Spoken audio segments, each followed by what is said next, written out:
Hello friends, hopefully part 1 में जितना मैंने आपको बताया सब आपको बहुत अच्छे से समझ में आ गया। अब पार्ट 2 में हम आगे की डिस्कशन अपनी शुरू करते हैं।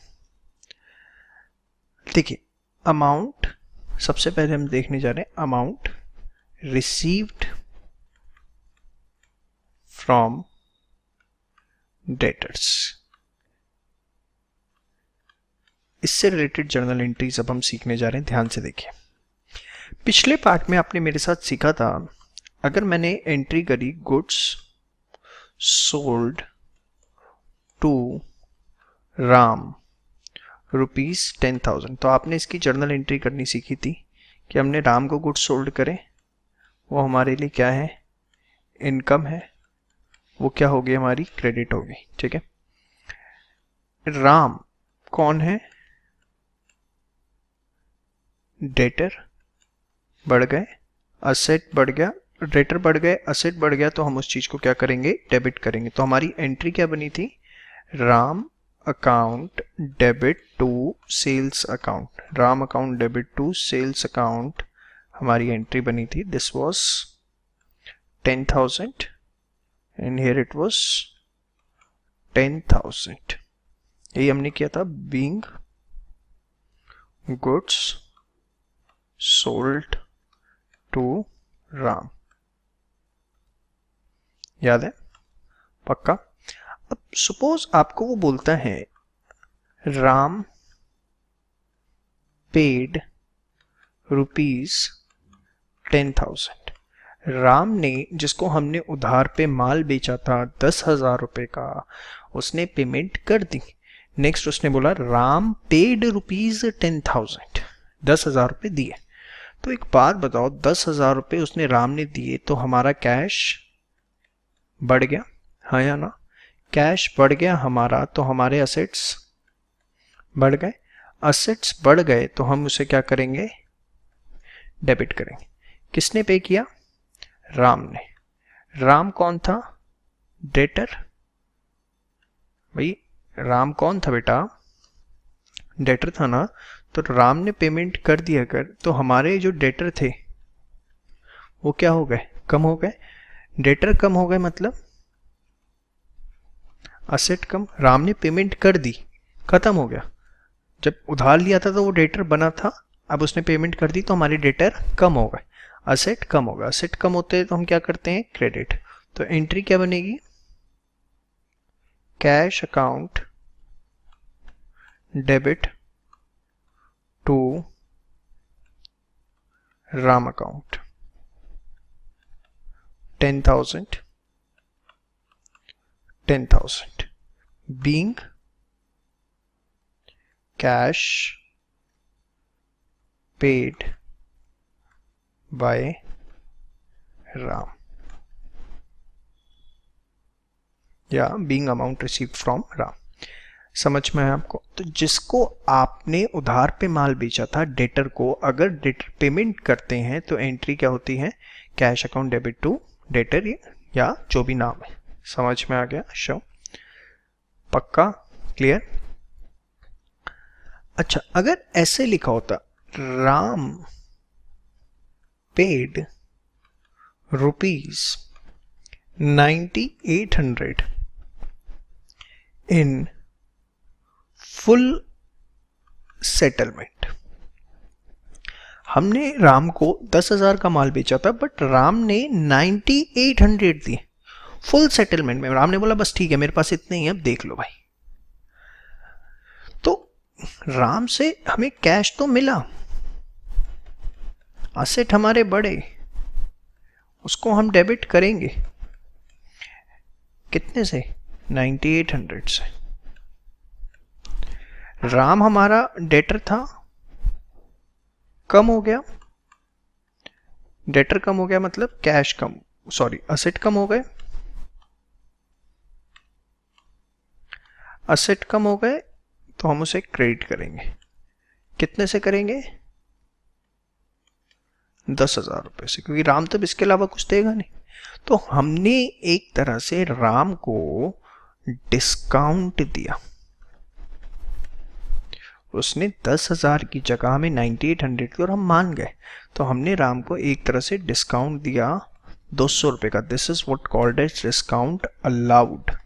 समझ में आई बात? और ये एक तरह से हमारे लिए एक्सपेंस होता है। क्या होता है? एक्सपेंस। और एक्सपेंसेस को क्या किया जाता है? डेबिट। तो यहाँ डेबिट दो चीजें हो रही है। एक तो हमारे पास कैश आया, कैश अकाउंट डेबिट कितने से? 9800 से। फिर डिस्काउंट भी डेबिट हो रहा है, डिस्काउंट अलाउड डेबिट कितने से हो रहा है? 200 रुपये से। 2 किसने दिया? राम ने। रिटर्न हमारे कम हो गए कितने से? 10,000 से। समझ में आई बात? श्योर। तो being amount paid by Ram in full settlement. समझ में आया? तो अगर ये वर्ड लिखा हुआ है फुल सेटलमेंट, हमने सेल करी थी, उसने पैसा दिया और फुल सेटलमेंट लिखा हुआ है, इसका मतलब हमने कुछ डिस्काउंट दिया है। वो डिस्काउंट हमारे लिए क्या है? एक्सपेंस। यहां तक आपको सारी बातें क्लियर हैं? श्योर। इसको मैं थोड़ा पुराने तरीके से लिख दूं, दिक्कत आ रही है तो। यहां पर हमारा 9800 है, यहां पे हमारा 200 है, टोटल क्रेडिट में हमारा 10,000। तो होपफुली आपको ये क्लियर है। पक्का? चलो एक और एंट्री करते हैं इससे रिलेटेड, तभी कॉन्सेप्ट स्ट्रांग हो पाएगा। ये तीनों आप फटाफट एक बार रिवाइज कर लो फास्ट। चलो स्टार्ट करें। Goods sold on credit ₹20,000, debtor paid ₹19,000 in full settlement। ठीक है, तो क्या होगा बताओ? चलो करो। गुड्स बेचे हमने उधार पे, हाँ या ना? सेल हुई है, गुड्स सोल्ड हुए। केस 1 में गुड्स सोल्ड होना क्या होता है? इनकम होता है। इनकम को हम क्या करते हैं? क्रेडिट करते हैं। एकदम आराम से बच्चों की तरह चलो, अभी कोई दिक्कत नहीं है। हमने उधार पे बेचे तो हमारा डेटर आ गया, डेटर बढ़ गए मतलब हमारे असेट बढ़ गए, तो हम उसे क्या करते हैं? डेबिट करते हैं। तो पहले उसमें हमारी एंट्री क्या होगी? Debtor account debit to sales account कितने से? 20,000 being goods sold on credit, being goods sold on credit। ठीक है, उसके बाद ये तो हमारी फर्स्ट उसकी एंट्री हो गई। फिर सेकंड में क्या बोले? डेटर पेड 19,000 इन फुल सेटलमेंट। डेटर ने 19,000 रुपये दिए फुल सेटलमेंट में। तो उससे होगा क्या बताओ? हमारे जो डेटर हैं वो कम हो जाएंगे, मतलब हमारे असेट कम हो जाएंगे। ठीक है, तो हम उसे क्या करेंगे? क्रेडिट। कितने से करेंगे? 20,000 रुपये से।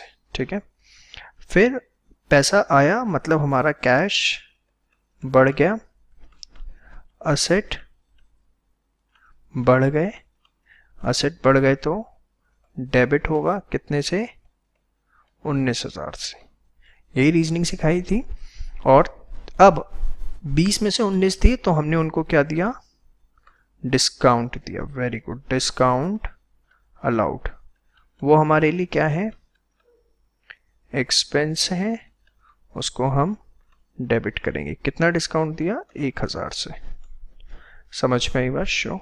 तो अब इसकी एंट्री कर देते हैं। ये तो सिर्फ आपकी अंडरस्टैंडिंग के लिए मैंने आपको सब सिखाया है। ठीक है, तो एंट्री क्या होगी बताओ? कैश आया, cash account debit 19,000, discount allowed debit 1,000 to debtor account कितना 20,000, ठीक है। Being amount received from debtors in full settlement। समझ में आ गया? कोई डाउट इसके अंदर? श्योर, पक्का? बट अगर इसी में ऐसे लिखा होता सिर्फ डेटर्स पेड ₹19,000, फुल सेटलमेंट नहीं लिखा हुआ, तो आपको अपना दिमाग नहीं लगाना। लिखा हुआ है फुल सेटलमेंट, यहां लिखा हुआ था, यहां नहीं लिखा हुआ फुल सेटलमेंट, तो सिंपल एकदम डेटर ने पे किया, डेटर कम असेट कम, 19,000 रुपये का कैश बढ़ गया, असेट बढ़ गए, तो ये डेबिट ये क्रेडिट। क्या एंट्री होगी? Cash account debit to debtors. कितने से होगी बेटा? 19,000, ठीक है। इसमें फुल सेटलमेंट नहीं लिखा हुआ, अपना दिमाग नहीं लगाना, आप 19,000 रुपये लो। डिस्काउंट तभी आएगा जब क्वेश्चन में फुल सेटलमेंट लिखा हो। Being amount received from debtors, ठीक है। बाकी 1,000 रुपये ले लेंगे फ्यूचर में जब आएगा। समझ में आए? तो डिस्काउंट तभी आएगा जब क्वेश्चन के अंदर फुल सेटलमेंट हो। पक्का? होपफुली यहाँ तक आपको मेरी सारी बातें जो हैं वो अच्छे से समझ में आ चुकी हैं कि अमाउंट रिसीव होगा डेटर से तो हमें क्या एंट्री करनी है। आ गई निकम्मो? पक्का आ गई? श्योर? चलिए अब हम बात करते हैं नेक्स्ट कॉन्सेप्ट की अपनी, that is payment to creditors. Creditors की पेमेंट करते हैं तो क्या जर्नल एंट्रीज उस केस में होंगी? देखिए, हमने बेसिकली पिछले पार्ट में क्रेडिट परचेजेस की एंट्री देखी थी, जैसे गुड्स परचेज्ड ऑन क्रेडिट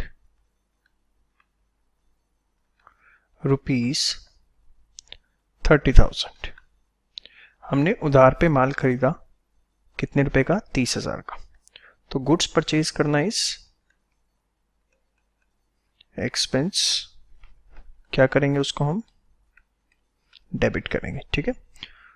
उधार पे खरीदा था तो ये क्या था? हमारे क्रेडिटर बढ़ गए थे, क्रेडिटर बढ़ गए तो हमारी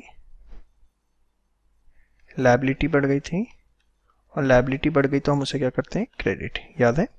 तो हमने एंट्री क्या की थी? Purchase account debit to creditor account 30,000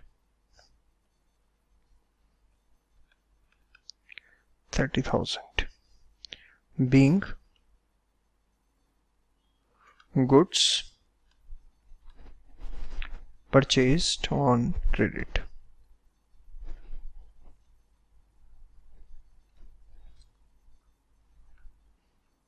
On credit.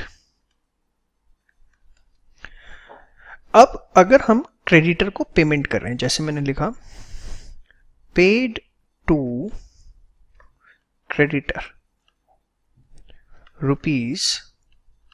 ₹30,000, हमने अपने क्रेडिटर को पेमेंट करी, ठीक है। तो बेटा एक बात बताओ, पेमेंट करी, पेमेंट करने से कैश हमारा कम हो गया, असेट हमारा कम हो गया।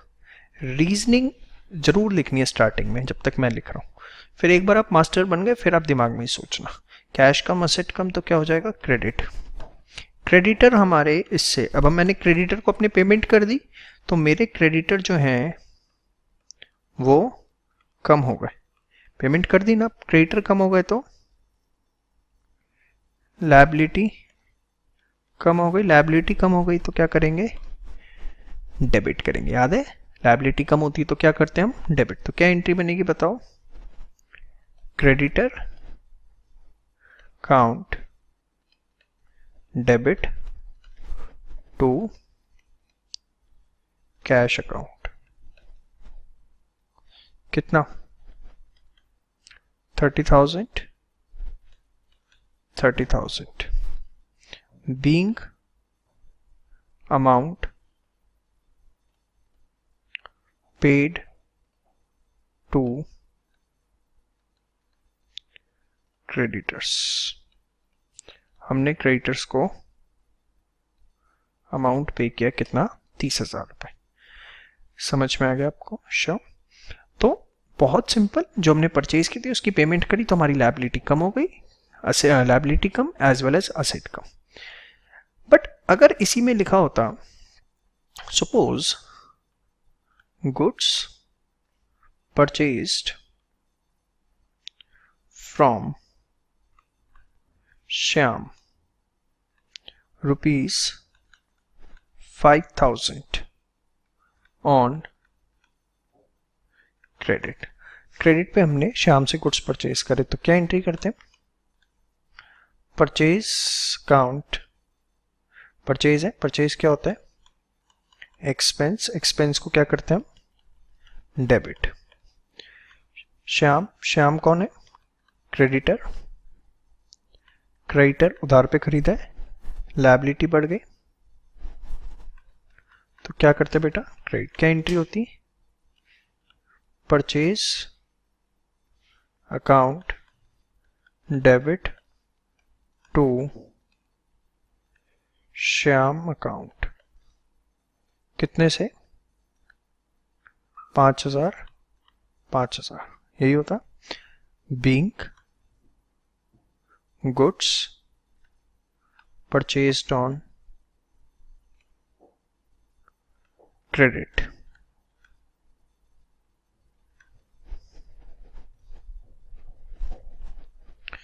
अब इसके बाद अगर मैं देता paid to Shyam ₹4,800 in full settlement.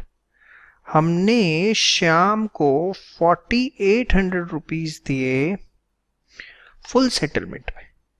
तो देखो बेटा, पे किया, कैश कम हुआ, कैश कम हुआ, असेट कम हुआ, असेट कम हुआ तो क्या करेंगे, क्रेडिट करेंगे। Very good. बट कितना पे किया बेटा, 4,800, हाँ या ना। श्याम जो कि हमारी लायबिलिटी थी, क्रेडिटर था, वो हमारा कम हो गया। क्रेडिटर कम मतलब लायबिलिटी कम, लायबिलिटी कम तो हम इसे क्या करेंगे, डेबिट करेंगे। ठीक है। अब हमने 5,000 की जगह 4,800 पे किए तो हमको इस बार क्या हुआ, डिस्काउंट मिला या हमने दिया, डिस्काउंट मिला। Very good. कितना मिला, 200 रुपये। डिस्काउंट मिलना हमारे लिए एक तरह से कमाई है, इनकम है, और उसको हम क्या करेंगे, क्रेडिट करेंगे। समझ में आई बात, श्योर। तो क्या एंट्री बनेगी, देखो, एक तो हम डेबिट कर रहे हैं, हमारी लायबिलिटी कम हो गई पूरे 5,000 से, हमने देना तो उसको कुछ नहीं है। फिर हमारा कैश गया 4,800 और हमारी कमाई है 200 रुपये। तो डेबिट होगा कौन, श्याम। श्याम अकाउंट डेबिट कितने से बेटा, 4,800, सॉरी 5,000 से। कैश हमारा कितना कम होगा, 4,800 टू डिस्काउंट रिसीव्ड कितना है, 200 रुपये।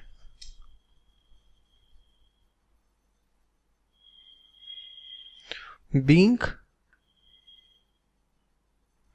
डिस्काउंट, सॉरी इसको ऐसे मत लिखो, इसको लिखो